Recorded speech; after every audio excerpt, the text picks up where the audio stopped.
Good morning, everyone. Good morning to you all. It is what, Tuesday? Wow, it is Tuesday. I think it's the 13th of June, 2023. And we are here. We are going to be reading. We're going to continue the reading of the Bible. Yes, that's what we've been doing over here. We've been trying to read the Bible from beginning to end. And it has been, I tell you, my friends, it has been a fascinating journey that we have undertaken. We have had numerous discoveries where the Bible is concerned. We have discovered a lot of the literature in the Bible have had us stunned. Lots of things we've discovered that we did not know was even present in the Bible.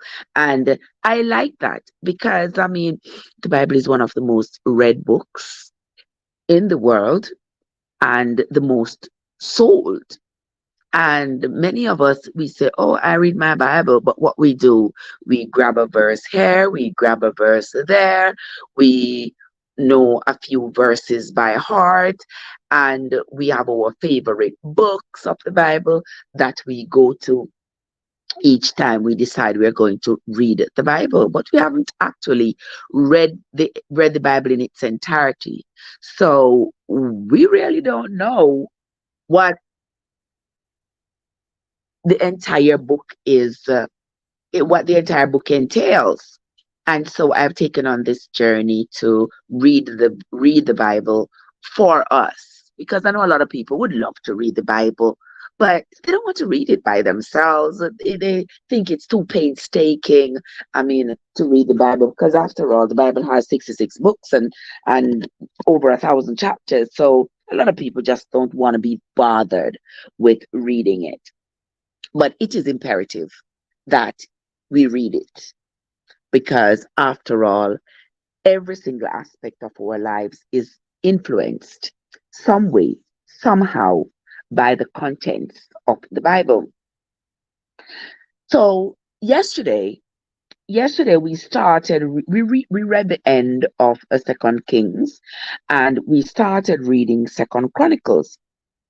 Second Chronicle, I mean, forgive me, people. We started reading First Chronicles, but there is something about First Chronicles. First Chronicles mostly has a genealogical review of the people who reigned, and and because of that, a lot of people skip over it and they don't bother to read it.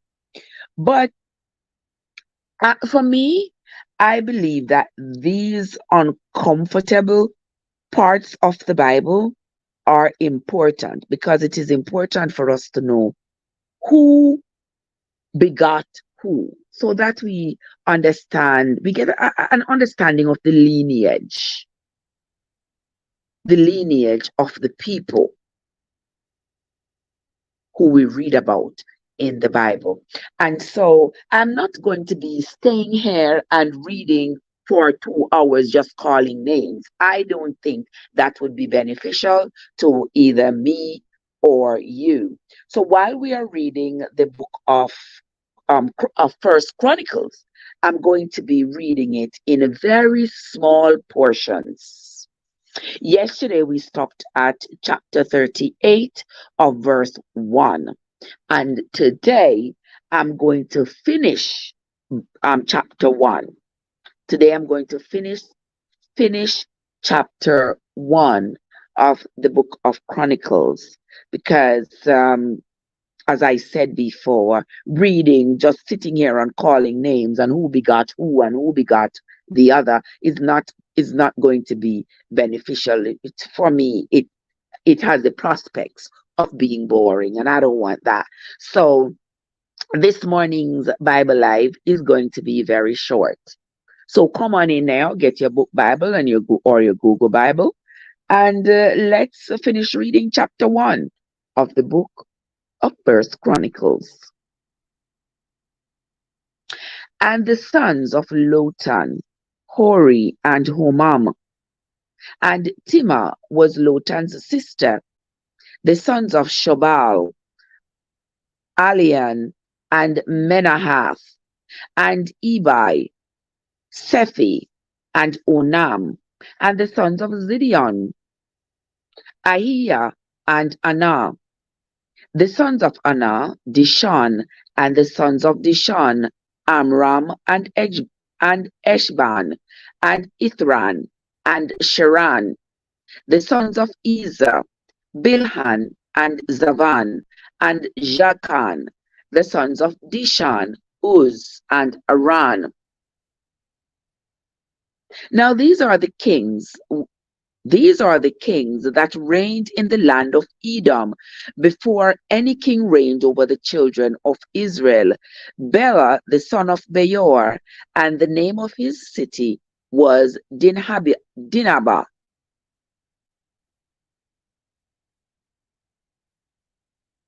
And when Bela was dead, Jobab, the son of Zerah of Bozrah, reigned in his stead. And when Jobab was dead, Husham of the land of the Temanites reigned in his stead. And when Husham was dead, Hadad, the son of Bedad, which smote Midian in the field of Moab, reigned in his stead. And the name of his city was Avith. And when Hadad was dead, Samlah of Masrekah reigned in his stead. And when Samlah was dead, Shaul of Rehoboth by the river reigned in his stead. And when Shaul was dead, Baal-Hanan, the son of Akbor, reigned in his stead. And when Baal-Hanan was dead, Hadad reigned in his stead, and the name of his city was Pai, and his wife's name was Mehetabel, the daughter of Matred, the daughter of Mezahab. Hadad died also, and the dukes of Edom were Duke Timnah, Duke Aliah, Duke Jetheth, Duke Ahobama, Aholibama, Duke Elah, Duke Pinon, Duke Kenaz, Duke Timan, Duke Mibzar, Duke Magdiel, Duke Iram, and these are the dukes of Edom. Now, Edom, if I remember correctly, I think that was from the separation of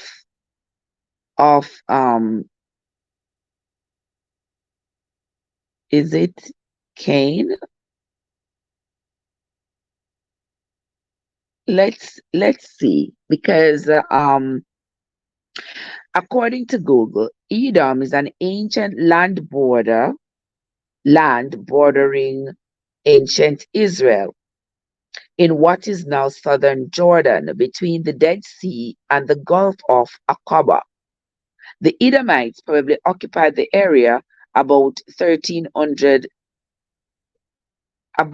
13th century. Well, we know that the Edomites and the Israelites were always at odds. But the funny thing about it is that, according to what we've read before, the Edomites were also descendants from the children of Israel. They were descendants of the children of Israel, but they had like separated themselves and were more like enemies of the children of Israel now, those who remained in Judah and those who remained faithful to the Israeli God, than they were anything else. Here the Britannica, let's see what the Britannica says about the Edomites.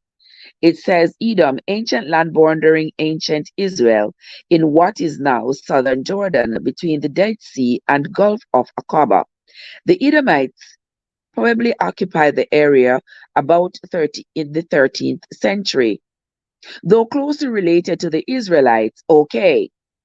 Though closely related to the Israelites, according to the Bible, they were descendants of Esau. They had frequent conflicts with them and were probably subject to them at the time of the Israelite kingdom. Edom prospered because of its strategic location on the trade route between Arabia and the Mediterranean and its copper industry at, at Ezion Geber. Edom and Moab were later conquered by the Nabateans, and the Edomites migrated to southern Judea, where they were known in New Testament times as the Edomians.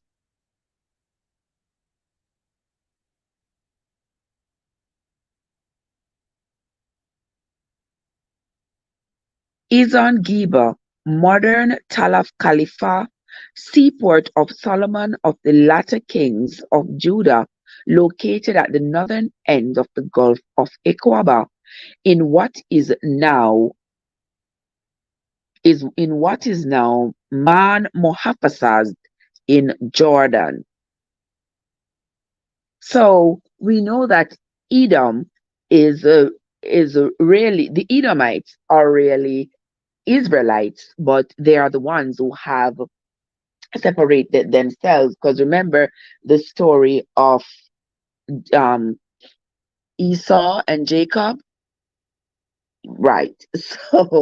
So because of the animosity between Esau and Jacob, Jacob's descendants, the children of Jacob, who became known as the children of Israel, they are closely related to the children of Esau because Esau and Jacob were brothers. But because of the tension and the animosity and the deceit that had occurred between them, Esau had gone away to a different land. And from there, he started to have children and being totally separated. And we see that happen even now. You know, you have a conflict with your relatives and you decide to move from St. Elizabeth to go live in St. Thomas.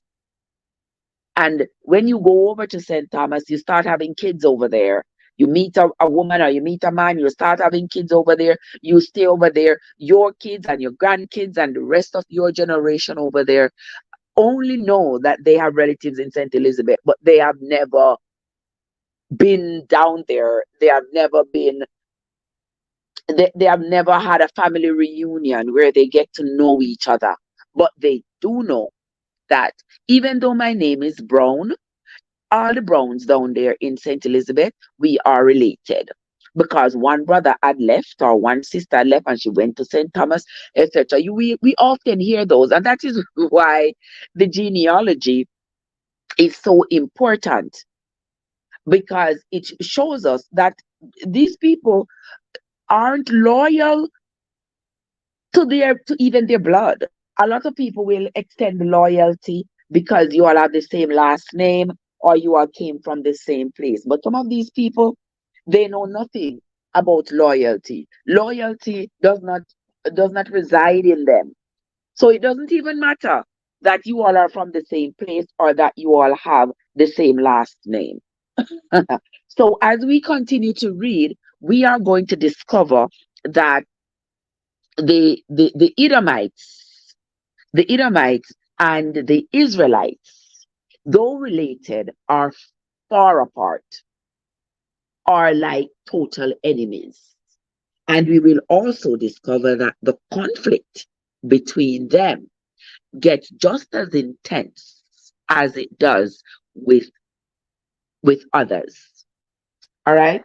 But that is going to be the reading for us for this morning. I'm not here to bore you. I'm here to get you to read along with me and to get an understanding of what we are reading. And I don't believe that reading a whole line of genealogy one time in one reading is going to be beneficial to you or to me. So that is going to be the end of the reading for this morning. When we come back again tomorrow, we will read a half of chapter 2 of the book of First Chronicles.